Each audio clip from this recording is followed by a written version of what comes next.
सो hey guys, स्वागत है आप सभी का एक और नई वीडियो में। आज मैं आप सभी के लिए एक बार फिर से लेकर आ गया हूं कुछ बेहद ही ज्यादा खौफनाक कहानियां लेकर। अगर आप मेरे चैनल पे नए हो तो मेक श्योर कि आप इसे सब्सक्राइब करें, क्योंकि मैं आपके लिए ऐसी स्टोरीज लेकर आता रहता हूं। के साथ हम बढ़ते हैं आज की अपनी फर्स्ट स्टोरी की तरफ। अंजलि एक उभरती हुई फिल्म निर्माता हिमालय की तलहटी में एक सुनसान हवेली खरीदने का सपना देखती थी। पुरानी इमारतों और उनकी कहानियों से उसे खास लगाव था। एक दिन उसे एक जमींदार से एक हवेली बेचने का ऑफर मिला। वो हवेली हिमाचल के एक दूरस्थ गांव में थी, जहां कोहरे की चादर हर चीज को ढके रहती थी और पहाड़ों की खामोशी सिर्फ हवा के हुंकार से टूटती थी। कुछ देर सोचने के बाद अंजलि ने हवेली खरीद ली। वह वहां एक डॉक्यूमेंट्री फिल्म बनाना चाहती थी। उस हवेली के इतिहास और स्थानीय लोक कथाओं को कैद करना। हवेली भव्य थी पर बेहद जर्जर। अंदर जाने पर एक अजीब सी ठंडक शरीर को चीरती हुई लगती थी। हर जगह धूल जमी थी और टूटी फूटी चीजें बिखरी पड़ी थी। अंजलि ने सोचा कि मरम्मत करवाकर इस हवेली को फिल्म के लिए तैयार करा लेगी। अगले कुछ दिनों में उसने एक कैमरामैन आशीष और एक स्थानीय गाइड राकेश को काम पर रख लिया। राकेश ने बताया कि हवेली कभी एक धनी परिवार की थी, लेकिन एक अजीब घटना के बाद परिवार रातों रात गायब हो गया था। गांव वालों का कहना था कि हवेली में आत्माएं रहती हैं। उनकी बातों को हल्के में लेते हुए अंजलि ने फिल्म बनाने की तैयारी शुरू कर दी। पहली रात हवेली में रहना भयानक अनुभव था। हवा में एक अजीब सी सरसराहट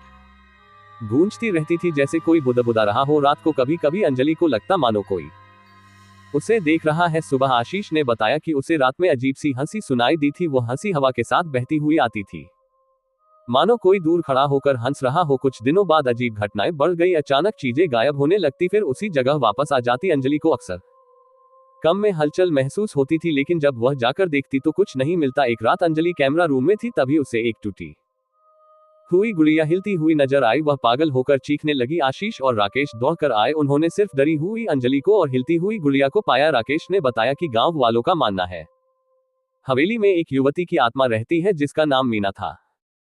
वह परिवार की इकलौती बेटी थी और किसी रात अचानक गायब हो गई थी। कुछ लोगों का कहना है कि उसे उसके मामा ने मार डाला था। वह आत्मा अभी हवेली में भटक रही है।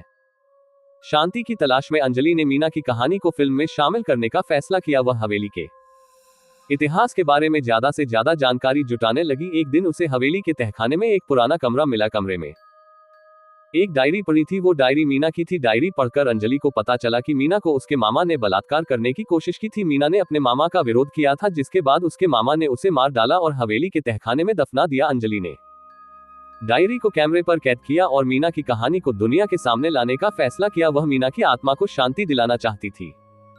उसने एक पूजा का आयोजन किया और गांव के सभी लोगों को बुलाया। पूजा के दौरान अजीब घटनाएं फिर से शुरू हुई। हमें तेज आंधी चलने लगी और बिजली कड़कने लगी। राकेश ने बताया कि यह मीना की नाराजगी का संकेत है। पूजा को बीच में ही रोकना पड़ा। अंजलि रात को अकेली थी। वह मीना की डायरी पढ़ रही थी। अचानक डायरी के पन्ने तेजी से हिलने लगे। एक ठंडी हवा कमरे में घुसी और कमरे का तापमान अचानक गिर गया।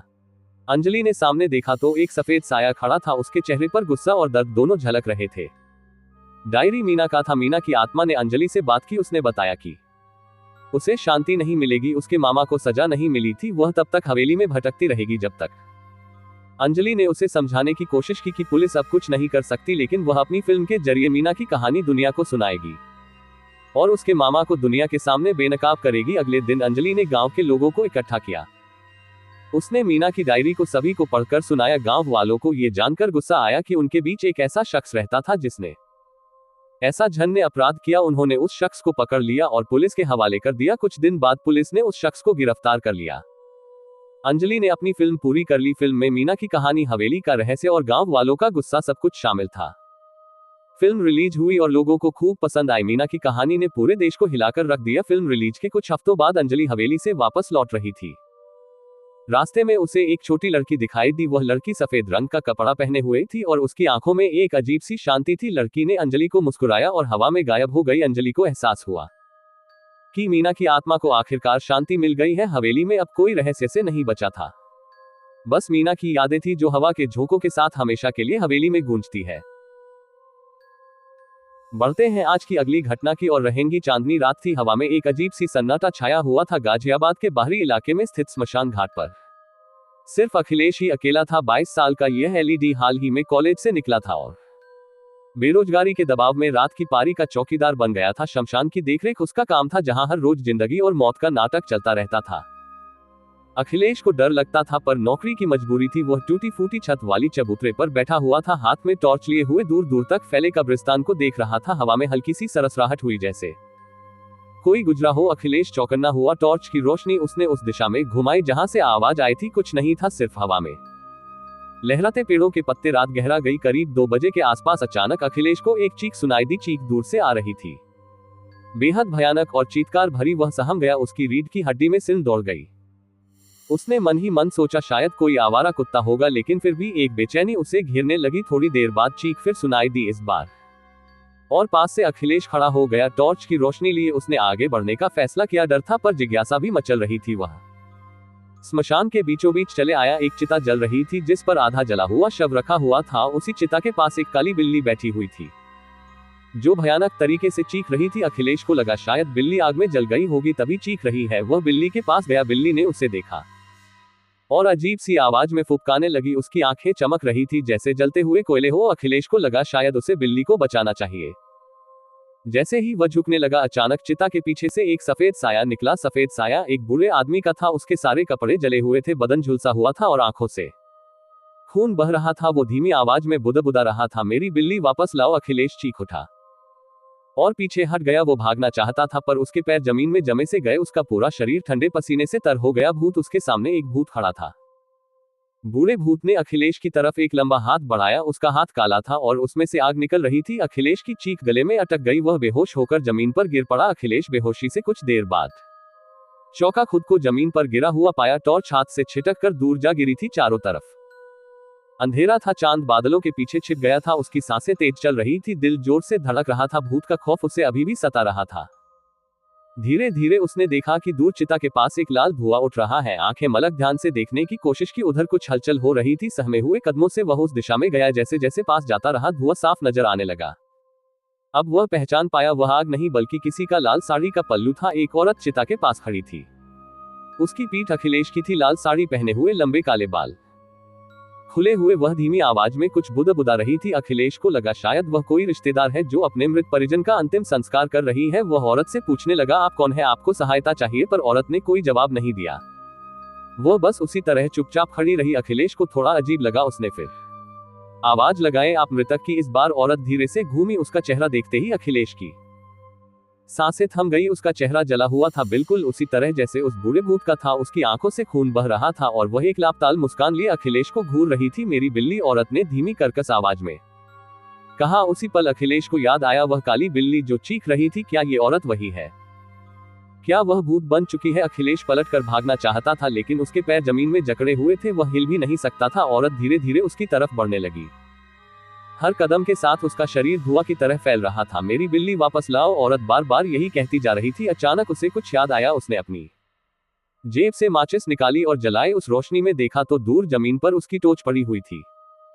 एक उम्मीद जगी। वह किसी तरह से जमीन पर लेटा और अपने शरीर को घसीटते हुए टॉर्च की तरफ बढ़ने लगा। हाथ जब टॉर्च पर पहुंचा तो उसने उसे उठा लिया। जैसे ही वह टॉर्च जलाने गया, औरत उसके बिल्कुल पास आ चुकी थी। वह उसकी गर्म सांस महसूस कर सकता था। मेरी बिल्ली! अखिलेश ने आंखें मूंद ली और जोर से चिल्लाया। उसने टॉर्च की रोशनी सीधे औरत के चेहरे पर डाली। एक अजीब सी चीख निकली। औरत का भयानक चेहरा क्षण भर में धुआं की तरह बिखर गया।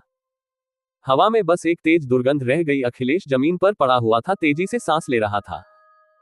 कुछ देर बाद उसकी हिम्मत जगी। वह किसी तरह से खड़ा हुआ और स्मशान से बाहर भागने लगा। पीछे मुड़कर देखने की हिम्मत नहीं थी, बस भागता रहा। अखिलेश सुबह तक भागता रहा। जब सूरज निकला तो वह एक अगला गांव के बाहरी इलाके में पहुंच चुका था। गांव के लोगों ने उसे देखा तो उनकी आंखें चौड़ी हो गई। अखिलेश का हाल बेहाल था। कपड़े फटे हुए थे, आंख में डर साफ झलक रहा था। गांव वालों ने उसे पानी पिलाया और कुछ खाने को दिया। धीरे धीरे अखिलेश अपने आप को संभाल पाया। उसने रात भर हुए भयानक अनुभव गांव के मुखिया को बताए। मुखिया एक बुजुर्ग व्यक्ति थे। उन्होंने अखिलेश की बातें ध्यान से सुनी। बेटा, मुखिया बोले, जिस स्मशान में तुम चौकीदारी करते हो वह स्मशान कई साल पहले एक दुर्घटना का गवाह बना था। एक रात बिजली गिरने से स्मशान के पास ही एक बूढ़े आदमी का घर जल गया था। उस आग में उसकी बिल्ली भी मर गई थी। अखिलेश ध्यान से सुन रहा था। लोग कहते हैं उस बूढ़े आदमी की आत्मा शांत नहीं हुई है। वह अपनी बिल्ली को ढूंढती रहती है। कई बार रात में चीखें सुनाई देती हैं। अखिलेश को रात का भयानक वाकया याद आया। स्मशान में जलती चिता के पास खड़ा भूत, चीखती बिल्ली, लाल सच लगने लगा। मुखिया ने आगे कहा, बेटा, शायद तुम्हें उस स्मशान में दोबारा नौकरी नहीं करनी चाहिए, वह जगह तुम्हारे लिए ठीक नहीं है। अखिलेश ने सिर हिलाया, वह जानता था मुखिया सही कह रहे हैं, वह उस स्मशान में एक पल भी नहीं बिता सकता था। कुछ देर बाद गांव वालों की मदद से अखिलेश वापस गाजियाबाद पहुंचा। वह सीधे अपने घर गया। माँ बाप उसे देखकर परेशान हो गए। उन्होंने अखिलेश को गले लगा लिया। अखिलेश ने अपने माता पिता को सब बताया। उन्होंने उसे समझाया कि शायद वह थक गया था तभी उसे ऐसा भ्रम हुआ, लेकिन अखिलेश जानता था कि उसने जो देखा और सुना वह सच था। कुछ दिन बाद अखिलेश को दूसरी जगह नौकरी मिल गई। भले ही वह नौकरी कम पैसों वाली थी, लेकिन कम से कम उसे रात में स्मशान में अकेले रहना नहीं पड़ता था। रात में जब भी उसे नींद नहीं आती थी तो वह स्मशान की उस भयानक रात के बारे में सोचता था। उसे अब भी औरत का भयानक चेहरा और उसकी कर्कश आवाज याद आती थी, मेरी बिल्ली। लेकिन धीरे धीरे वक्त बीतता गया और वह भयानक अनुभव उसकी यादों में धुंधला होता गया। हालांकि अखिलेश ये बात कभी नहीं भूल पाया कि रात के अंधेरे में स्मशान की खामोशी में कुछ है।